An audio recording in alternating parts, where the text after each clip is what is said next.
At the center of controversy. Good evening, I'm Lois Tomey. And I'm Amanda Hall. Right now, the Historic Preservation Committee is deciding what to do about the Richards Building. Wink News first told you about the century-old building in downtown Fort Myers when it was painted white by the new owners without approval.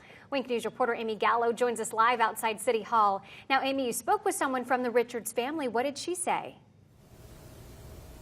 Whitney Richards-Kearns told me she is hopeful that people will show up in support at tonight's meeting and also hopeful that the white brick will have to go back to red. There's a lot of history in a name. My great-grandfather was Archie Richards.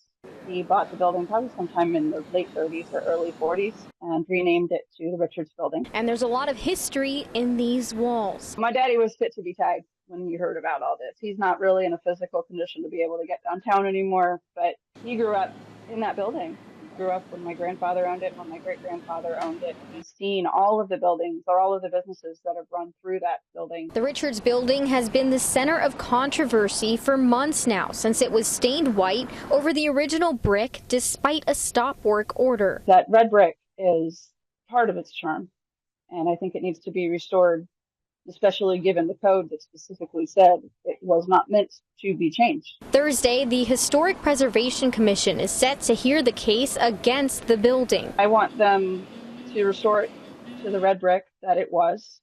I want them to pay the full fine. I want the city to bring the full might of the code against them. According to the agenda, staff is recommending the denial of the request for after-the-fact approval to paint the building, as well as requiring the owner to remove the paint using the gentlest means possible, something which gives Whitney Richards-Kearns hope. I'm glad the Historic Preservation Committee has the leg to stand on which they do, and I'm glad the city realizes that this is a treasure and it needs to be maintained as such.